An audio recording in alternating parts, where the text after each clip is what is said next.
Hello, Chris. Hi. There isn't really a salutation for, like, Happy King's Speech Day, is there? That's it, really. No, I don't suppose there is, really. No. But as is tradition, you were sat in a very red room with some quite posh people on BBC Well, One yes. in the morning, which is what you do on these days. I mean, Rita Chakrabarti, I always think of as regal. yeah, true. Robert Hardman, who's a brilliant royal writer in the Daily Mail, and then various political guests. And it's that thing, isn't it? I mean, I know for us guys reporting on politics, perhaps for the most devoted newscasters, there's a certain sort of predictability to the ritual. But I mean, I think for me, the overall kind of thing I felt today was that you get the ritual, which doesn't change, and then the politics that just change completely. Yeah, House totally. of Commons just feels so different. To be discussed. The thing that really struck me was when Chris Bryant, who is a culture minister in the new government, but also an expert on parliamentary procedure. Sir Chris Bryant. Sorry if you're listening, Sir Chris. After everyone was talking about Atomic Kitten yesterday in Gareth Southgate, he referenced the Sugar Babes. This is, if you like, the Sugar Babes moment. This is when we push the button. Shortly afterwards, after that bit, the kind of fancy bit, came the Katy Perry moment. Roar. The returning roar of politics. Boom! There you go. Less said about her new single, the better. Anyway, let's push the button on the new Newscast trademark opening titles. A fresh batch has just been delivered right now.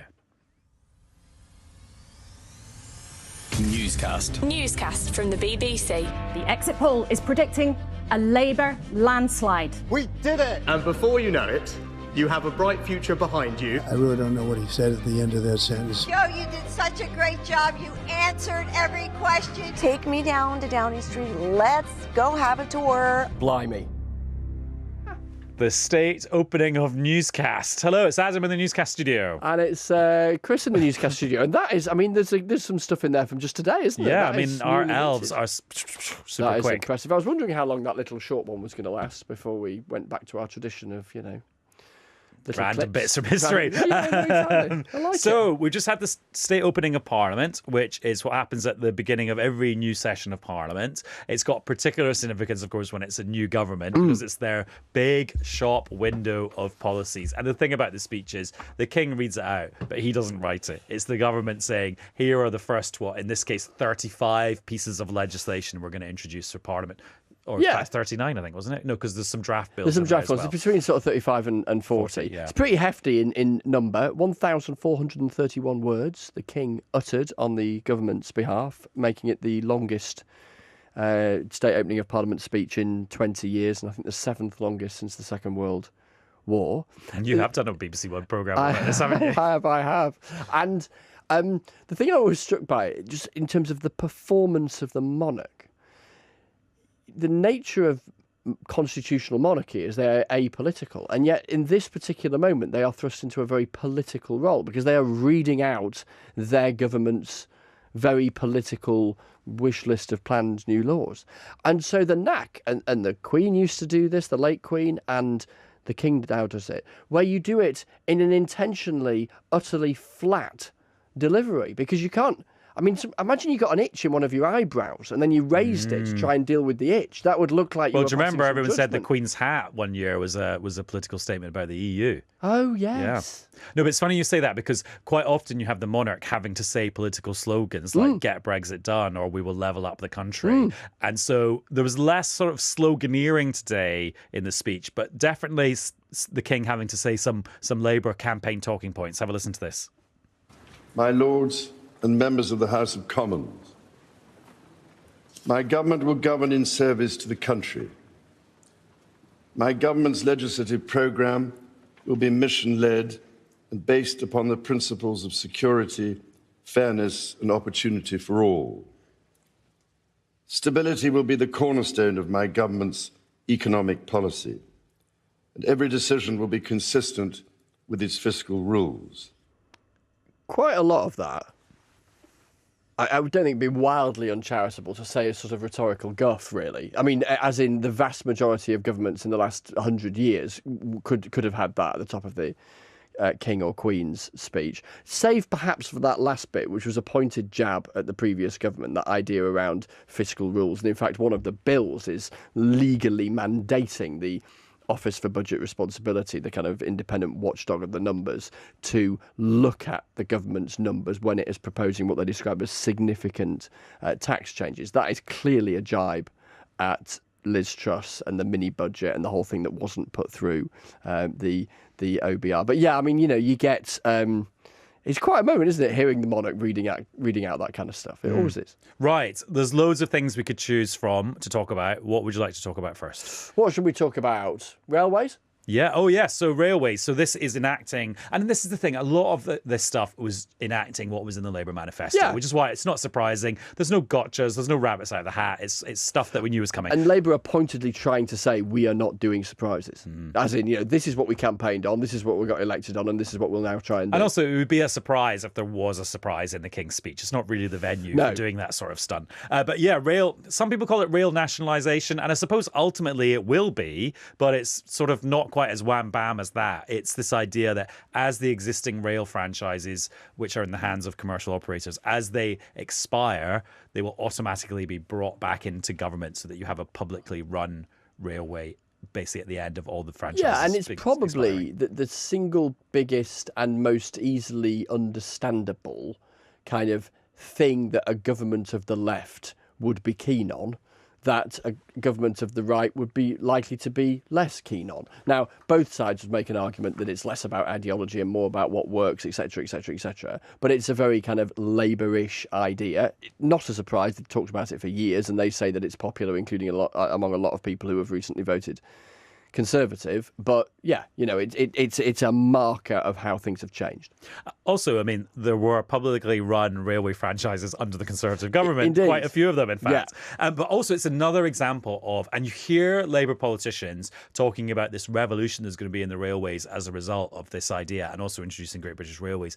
But I just hear them saying that, and I think, hang on, some of the things you've just pointed out, like train Wi-Fi not being very good, or engineering things overrunning, that's not necessarily a product of whether a private company or a government-owned company runs that particular rail line. They're just functions of the railway system. And so actually they've got to be careful to not overpromise. Yes. No, exactly. And then, as you say, with that one in particular, it's going to be a really gradual process depending on when the existing franchises run out, unless a franchise hits spectacular trouble and ends up, as happened under the previous government, falling into public hands almost by accident. And also this thing of setting up Great British Railways, which they call the guiding mind for the railways, so it could sort of oversee everything rather than everything being split up amongst different companies. I mean, that's something they inherited from the previous government. Like Grant Shapps, when he was Transport Secretary, started work on that, about two and a bit years ago. So there's these things could take quite a lot of time when people are expecting a big bang, and B, actually quite a lot of stuff today was inherited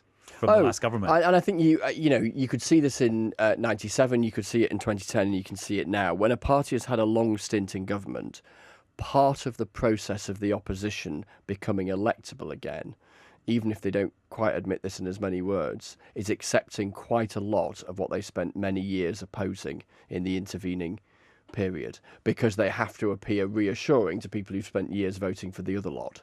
And so you get all sorts of that. Now, there's some particular examples in here of stuff that just fell off the end of the table at the end of the last Parliament and did have pretty widespread cross-party support, like the gradual ban on smoking, like what's known as Martin's Law, this idea of improving the safety of public venues, which is pretty much a straight cut and paste job. But yeah, the broader thrust of stuff, as you say, it contains all sorts of evolution as well. And then it's interesting when you talk about things that are left over from the last government, like reforming the private rented housing market, which took the last government ages to get around to doing, and they still never even finished it. And I do wonder, is it just one of those things where, okay, this government's picked up the baton on things like no-fault evictions, but what was it that stopped that happening in the last government? Was it lack of time? Was it there being quite a few Conservative backbenchers who were landlords? Or is it just that that's a system that's really difficult to reform, and this government might run into exactly the same problems as the last one? Completely. We're talking about in England with these rental reforms, and exactly that. Do they run into that trouble? Because I think there's a recognition on all sides of the political divide now that, in the way that perhaps a generation ago talking about the rental market might have seemed like talking to a small-ish chunk of the electorate, now it's a massive, massive chunk of the electorate. So there's a political incentive to sort of be seen to get it right. And yet, if it had been that easy, with an 80-seat majority for Boris Johnson and, Liz Truss and Rishi Sunak, I know that majority shriveled, it would have happened, which does suggest it could be quite difficult. But then, we should say this over and over again because it still feels novel. Labour got a colossal majority. So all this stuff, where's this document that they gave me here? Oh, the 100-page thing. All this stuff, hundreds of pages of stuff about what they want to do. That's going to happen. Well, it's reasonable to assume that most of it will. Because if they want it to, I mean, some of it they might decide that they haven't got the will for, or it gets overtaken by events, or they get, whatever, something else gets in the way. But if they want this stuff to happen, most of it probably will. Yeah, gone are the days when 25 backbenchers could hold the government hostage and say, we're not going to let this get through unless you amend it in this way. Can I give you an example of just how on it the government are, or some people might say how sensitive/defensive they are? I was on the BBC News channel a couple of hours ago. I'll be honest, plugging this podcast. And I was chatting to Matthew Amrolawala, and he said, what's something that caught your eye? And I was like, actually, plans for digital identity. So buried in this document is a bill about data and online services. And in it is the idea of verifying your identity online, and the government sort of giving a stamp of approval to you having an online digital ID. Now, very quickly, I received an email from the DCIT department saying, we are not introducing digital government IDs. Now, I'm pretty sure I didn't exactly say that they were, but they're obviously very worried that the spectre of ID cards through a digital backdoor is being introduced. And it is a sore on the back of long-time Labour rights, because it was something Tony Blair was really keen on and ran into a lot of opposition. It's kind of a fundamental, isn't it, argument within politics about the role of the state. Back then it was about literally a kind of card in your pocket. Now, the advocates of something equivalent in a digital era is that, are we not kind of heading towards that world anyway because of the multiple logins and IDs that we all need for this, that and the other? And would it not, so say the advocates, therefore be sensible? But it still opens up all of those old arguments about, and as critics would see it, a meddling state, an overweening state, and all of that. Hence, I suspect that. Yeah. And what they say is actually say is happening is it's kind of like amping up your government login for using public services like your driving license renewal and things like that. So kind of adding more bells and whistles to that, and also just getting more into the regulation of the markets where you can sign up for kind of verification services online. But if it walks like a duck and quacks like a duck. And also, you can imagine that's something that a opposition party of the Conservatives would get their teeth into. And no amount of clarification from the DCIT department will stop them claiming that it's an infringement potential of people's freedoms. You had that call, that email, tells you about, as you say, the sensitivity as they see it around this kind of stuff, and how they're going to be careful around the language and defining the scope of it. This is always quite a hard question to answer because it's about something that's not there. But what was not there that caught your eye for its absence? So a couple of things. Social care. So this massive issue that governments constantly say they want to sort of grapple with, and then realise it's really complicated and confusing and controversial, and often don't get round to, and expensive. So where are they going to go on that? I think, well, they say they want to pull together some sort of cross-party thing to try and work out a solution on things that are not as hulking as that, but are nonetheless interesting. The idea of expanding votes to 16 and 17-year-olds that Labour have talked about is not in this plan. To all of this, they say, look, this is about a first session of Parliament, not the whole time between now and a next general election. And then House of Lords reform. Yes, they say they want to get rid of the remaining hereditary peers, and yes, they have this idea that peers should retire at the end of the Parliament after they have turned 80. But quite a lot of the other stuff around the House of Lords, which kind of added up to a wholesale reshaping of the upper chamber, is not there either. So, again, as I say, they would say, well, hang on a minute, this is just the start. And in terms of volume of planned legislation, there's no disputing that this is pretty hulking. But in all of this, whether it's the stuff around the digital ID stuff or the stuff around social care, or all of this, is never underestimated this in politics. The sort of folklore memory that rattles round in the most devoted to a party's cause, where they try and learn what they perceive were the lessons of a failure from last time. And so what those who cast their minds back and have minds long enough to go back to 1997 say, a lot of them, is that Tony Blair didn't use his first majority as effectively as he could have done, because a political party or government is rarely more powerful than in its opening months, particularly if it's got a massive majority, and so you need to strike and strike quickly. Now they'd say they're doing that given how sort of 40 bills. Yeah, all the bills and all the rest of it is. But you do wonder when you run a sort of, you try and imagine a hindsight moment looking back to now, how will they judge that, given, you could say, some of the things that are not there. Now, before Chris sat in that seat, the occupant of it was Lucy Powell, who is the leader of the House of Commons. So she was A, involved in the festivities today, in this kind of ceremonial bit, and B, she'll be very involved in making all this legislation get through Parliament, because that's one of the roles of the leader of the House of Commons. Here's my conversation with her.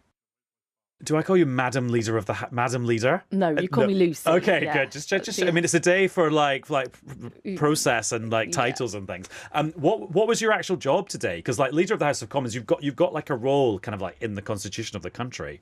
Yeah, and so I was in the procession. So I think I'm sort of the representative of the Commons in that sort of procession and hierarchy, and leading the monarch and the Queen in and out and all of that. So obviously the Lord Chancellor, the Justice Secretary, Shabana Mahmood, who's a very, very good friend of mine, she sort of wears the robe and she holds a pouch that's got the speech in, and then I walk just ahead of her with the Speaker of the Lords. So yeah, I'm not sure if it's the Leader of the Commons bit or the Lord President of the Council bit of my job that is. Oh yes, because remember when Penny Mordaunt, your predecessor, was globally famous for holding the sword at the coronation. Right. That was as President of the Council, wasn't it? Yes. Anyway, this is turning into a seminar now. No, but it's interesting when you say about Shabana being your mate. What is it like when you're there with your mates and colleagues and people you've kind of fought in the trenches with, but then some of you are dressed up and like the King and Queen are there and there's a carriage, so there's kind of the very formal, but you're also doing it with your pals.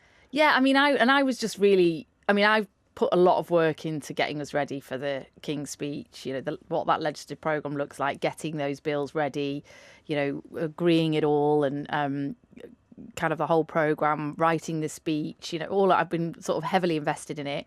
And so today I actually just wanted to enjoy it as a participant and, well, a punter really, just kind of, so I think I have a few people said to me you were just sort of smiling the whole way through and a bit too happy. But yeah, so I was very emotional about it. But it was lovely seeing my good friend there as the sort of bearer of the speech and the pouch and everything. There was a few whispers along the way to each other. For me, the funniest bit was when the King talked about setting up the new football regulator, and it cut to Lisa Nandy, who's the culture secretary, and like the smile on her face. She was, I think the professionalism had like taken a bit of a back seat there, because she was obviously just really pleased to be there. That was quite an interesting little kind of human moment. So when you say that you've been involved in preparing the speech, does that mean during the election campaign you were working on this stuff? Yeah, we've been working on it for months. Since January? Yeah. Right. Yeah. So taking our policies and thinking about how they would be implemented. So obviously the Treasury and others think about their fiscal kind of implications. We've been thinking about the kind of legal, parliamentary, legislative implications. What would a bill look like? What would the different packages of things? Going through that with at the time, the Shadow Secretary of State and other teams, and trying to really make sure that what we didn't want this King's speech to be was either short and just top line, or just really a sort of shopping list of vague things we'd quite like to do. They really had to meet the bar of being a bill, and the document that comes with it, it's like 300 pages. It's got all the sort of details about each bill. And that's a lot of work, which normally in government, any government at any time, spends months developing their next King's speech pipeline. And obviously we'll have another King's speech in a year, 18 months or something like that, and we'll go through that process in government. So we had to do that from opposition. So we did that quietly, sort of behind the scenes, and then we've had a fantastic sort of support from the civil service in the last week or so to really then get that into some final shape. Oh yeah, it's a big production. What bills get introduced first, and what's your money on passing first? Oh, well, you'll have to sort of wait. This is such a Westminster pub game. This is the sort of thing we discuss at the pub after it, isn't it? Well, that's obviously been in a way, one of the biggest challenges was thinking about what could we introduce early, because that really meant a lot of work had to go into that ahead of today, so that we've got some bills ready. So we've already. Once the bill is kind of in the programme, it then comes to a committee, and we really sort of check it's robust and it's good and it's going to make good law. We've got high standards and expectations that we've got about legislating well. We don't want to see hundreds of amendments being laid by the government. We don't want to see shoddy bills that we've got to kind of repeal and think about again, which we've seen a lot of that over the last few years. So we've got very high expectations, high standards. So yeah, we do have a couple of bills that will be ready, and in the usual way, I will announce some of those to the House of Commons tomorrow in my first business statement. Okay. Yeah. So Business Questions has got a reputation around here as being a bit of a kind of like knockabout, where like you have a laugh with your opposite number. Is that tradition going to continue, or is this a more serious time now? Well, I took it quite serious as the opposition person to Penny Mordaunt. Actually, I didn't do the kind of levity, because I sort of took I can do that, but it's just that I took the view that actually we were discussing very serious issues. We were discussing, a parliament in disrepute. We were discussing kind of scandals and sleaze, and, a parliament that run out of road, and a very threadbare legislative programme and all of that, and all these big crises happening in the country. And I just thought, they're not really a joke, actually. So we might see we'll see it. We'll continue that serious yeah, tone. And Okay. there's a lot of stuff we're going to be doing, as you'll have heard in the King's Speech today. We're setting up a modernisation committee of the House of Commons to look at standards, culture, can we work more effectively? And I want to take the whole House with us on some of those issues. So that's what we'll be trying to do. Are you going to shut down the bars? Not to pick something really superficial. That's my second drinking reference in one interview. But there's rumours, you're going to shut down the bars in Parliament as part of that. That's not in the scope. Okay. That's not in the scope of what. There's plenty of other things. Look at in terms of tightening up on the standards and expectations for MPs. We rebuilding some of that trust in politics, rebuilding respect into Parliament. I'm going to be making sure that ministers come to Parliament to make their announcements first, and that they're held to account and scrutiny. Oh, so and if someone goes on thing. BBC Breakfast and says, this is what I'm going to announce later, you will give them a ticking off? I will be, and I'll be joining forces with the Speaker on that. Yeah. That could make you quite unpopular with your pals. Yeah, so. And unless they're, immediately going to Parliament to do that. But, I think we saw many, many major announcements never even coming to Parliament in the last iteration. So, that is what the expectation is of Interesting, ministers. because politicians do find it quite tempting to announce things when they want to, and I'll see how we get on with that. Yeah. We can reconvene on that. Okay, right, looking at the detail. Okay, so the reforms to planning. Have you got like a one-sentence version about like what it is you're actually going to do to change the planning system that means more stuff gets built? Because I'm yet to hear like the simple one-sentence version. Well, that's because it isn't. Like, there is no one silver bullet. There's a range of things we need to do. We are unashamedly pro-house building. We need to build more houses, more homes of all types, more affordable, more council, more homes in the places that people want to live and where they want to live. And we need to address the housing crisis. But that is not to say that what we want is a sort of developer free-for-all. Absolutely not. So we are talking about enabling, faster decisions, faster sort of building and regeneration around these local plans. So where they're developed locally on a sort of more strategic basis, you can move faster and you can build on that. And obviously that also means working alongside new infrastructure. So where you've got new transport going in, or you've got other new infrastructure, being able to then build homes associated with that or alongside that. So a more strategic approach to it. Well, because some of the headlines are like, ministers will have more powers to overrule planning decisions to insist that homes or data centres or roads are built in areas where there's opposition. Is that not a fair description then? Is that an exaggeration? I don't think that's a totally fair description. We do want to see sort of strategic plans coming to fruition. We're taken early steps to reinstate the housing targets. So they're not just national targets, they're then being kind of local and regional targets as well. So that then it means that local areas have to show how they're going to meet those targets. So it's enabling that to happen faster. So it's not kind of speculative, developer-led sort of plans, which is how our planning system has worked to date. Individual developers choosing to put in planning applications for individual speculative decisions. This is a more strategic, sensible and kind of local approach.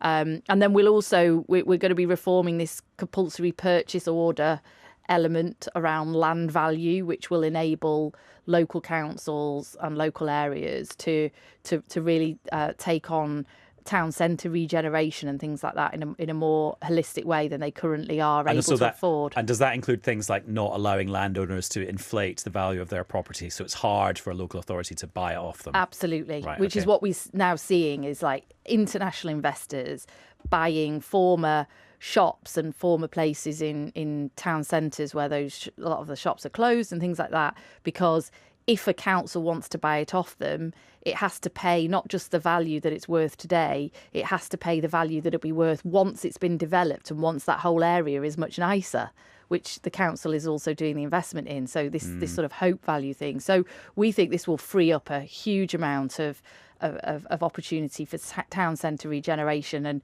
and planning and building around infrastructure projects as well. Just a few other details things. For example, the fair deal for care workers, which will be legislated for. Now, some people call that kind of collective bargaining, which you see on the continent quite a lot, where it's like groups of people in a whole profession get together and negotiate with the employers en masse. Is that what's going to happen with care workers? For example, will we see a special minimum wage for everyone in the care sector as a result of that? Possibly. I think, look, it's long overdue. Care workers having the ability to get fair pay, and that's part of our package for social care. It's part of our employment rights package, and that detail will come shortly. Are there going to be government digital ID cards? I think we've ruled that out. Okay. Well, there was something in there. No, this is like an A level. You're asking me like you're the professional. I know. But this is like no. We've welcome to being leader of the House of Commons. Yeah, I know. By the way. You're prepping me for business questions tomorrow. In real tomorrow. I'm not sure that's my job, but anyway, happy to contribute to our democracy. Okay, what do you say to people who look at the King's speech and there's stuff in there that there's stuff in there that they really care about, but that's not in the speech. So I'm thinking child poverty. There's not a lot of stuff in there about improving the NHS or cutting waiting times, for example.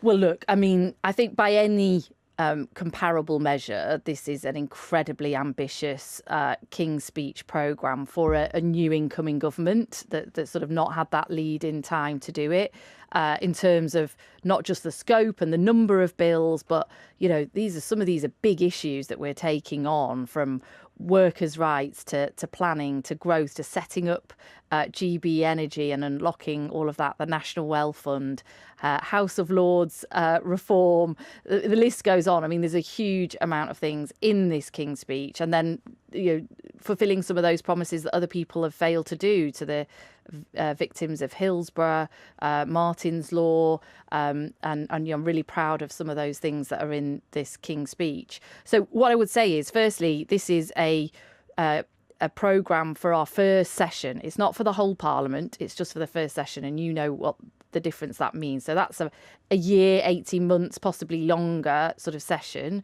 We will have another King's speech thereafter, and possibly another one there after that. So there's plenty of time to do some of our other manifesto commitments that are not in this King's Speech, and we will do that. A lot so of what things like votes for 16-year-olds, which wasn't there things today. like that, exactly.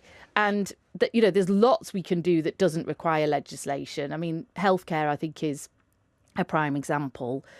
When you try and legislate around healthcare reforms and things, if you look back in history, that's usually been pretty bad news and quite difficult and not had the outcomes that people want. So getting down waiting lists and increasing those appointments, 40,000 more GP appointments a week is one of our key objectives. That doesn't take legislation. That takes freeing up the system. It takes reform. It takes ensuring that we've got the workforce in place and all of those kind of things. So there's a lot we will be doing alongside this. This is just our legislative programme, and I wouldn't want to put a percentage on it, but there's a huge amount that happens outside of that. A procedural point: can your backbenchers table amendments to the King's Speech in the next few days? So, for example, when people say, "Oh, maybe we'll table amendments to stop arms sales to Israel," or some backbenchers saying, "Oh, we'd quite like to lift the 2-child benefit cap. This might be our way of doing it." Is that possible, or are they barking up the wrong tree? Well, they can. I mean, you can lay amendments to the King's Speech, and because it's so general and there's so many issues in it, it does lend itself to amendment. Obviously, the Speaker will select any amendments for voting, and that's usually an amendment that the official opposition want to push. Perhaps an amendment from the third party, and possibly one other or so in that. But people can put amendments down to the King's Speech. But you just have to remember they're not guaranteed to be selected to be voted on, Probably which is the same with all amendments in any legislation. Is there anything that you're particularly disappointed you didn't be able to get into this King's Speech this time around? And I know you said there's going to be 2 or 3 more potentially in this Parliament, but is there anything you're kind of like tonight? I wish we got that in. No, I'm kind of really happy with where we got, knowing that actually there's lots of other bills in that pipeline now already for the next King's Speech, or potentially later in this session. Obviously, there's a last line in the King's Speech that says, "And my government will introduce any other measures that it wishes," or something like that at the end. So we'll see where we get to. But if there becomes some parliamentary sort of space available, there are a number of my colleagues absolutely knocking the door down with some really important pieces of legislation, further pieces of legislation that they want to do, which are in that pipeline. Now, you probably won't want to answer this question because conversations with the monarch are sacrosanct. But I mean, you spend more time probably with the king than most MPs because of your various jobs. Is he really into politics? Can you tell if he's interested in politics? Well, he's very. I would say this anyway, but I mean, he's very across everything, and he's obviously acutely interested and aware of current affairs and developments and things like that. Absolutely, and it's been such an honour to have got to meet him over this last sort of week or so, a couple of times now. Did you get to wish the Queen a happy birthday? I didn't know. Or was that not the done thing? I didn't know it was a birthday until afterwards, actually, but. Kate can wait for another day. Oh, talking about other male celebrities, JD Vance, right? Trump's pick for the nominee for vice president. They've been talking about it a lot on Americast, our sister podcast. And they unearthed this clip that he gave a couple of weeks ago where he talks about the Labour government almost being like an Islamist government. I mean, what's your reaction to that? Well, he's just totally wrong and ignorant, really, isn't he? But you're going to have to work with him if they're elected. Yeah, but I mean, I just think that's not. That's not a reflection. I don't know when he said that, how long ago he said that. But look, I mean, I think what's happened to Trump, President Trump this week, is really appalling and shocking, and we condemn it completely. And the Prime Minister spoke to Donald Trump over the weekend to express the whole country's sympathy and good wishes. And of course, what happens in another country is their democratic choice to make about who they want to vote in. But obviously, people are going to kind of make wrong statements about our country then we'll have to. say And that. last question. Are there enough seats in the House of Commons for all the Labour MPs? No. So what are you going to do? No. I can't remember the figure, but I mean, the number of seats, there's never enough seats, but obviously it's particularly acute at the moment. I think there's about 200 seats or something on each side. So, so the people were filling up the so actually there's seats. just not enough seats for the number of MPs full stop, let alone which party you're talking about. Yeah, I don't Right. think there is. That's not a very good design, is it? Yeah, well, probably the number of MPs has grown over time, I imagine. It's obviously has been around for a while. But yeah, I know colleagues were sitting on the side seats and sitting up the steps. Some colleagues had gone up into the gallery to sort of get a better view. But having all these new MPs is absolutely intoxicating, really, because there's so many of them across all sides of the House, and they are so kind of thrilled to be there, excited to be there, got so much they want to do in the job, and you can't help just be excited by it whenever you go in the chamber. Last question. I was listening to another podcast presented by some very old political hands, including one of your old colleagues, Ed Balls, and they were sort of suggesting that it takes like at least a year for a new MP to learn the ropes. And I was wondering, is that a slightly patronising way of looking at it? Actually, or does it take a good chunk of time to just get good at being an MP, or can you do it straight away? Look, I think every day is a school day. I would say for me, even And you're running the place. Yeah, every day you find, does that how that works, or is that where that thing belongs, or is that what you need to do for that procedure? And obviously, I'm at the kind of maybe right in the weeds, even more so than a newscast audience would appreciate. And for a new MP, it might be more some of the sort of basics. But no, I think people come in and you can hit the ground running. I'm expecting tomorrow in business questions a number of the new MPs to be asking for statements and debates on particular issues for them. And most of them are just sort of ready to get going with it and, get on with the job. There is no real training in this job. There's no real job description. We all have to find our way in some regard. But I think we've got some fantastic new MPs coming in, and it's going to be great. Well, thanks for coming into our studio on such a busy day. Thank you for having me. And we recorded even more material, which you can hear in the podcast edition of Newscast, which is available wherever you get your podcasts. But thank you very much for watching this edition of Newscast. Bye. Newscast from the BBC.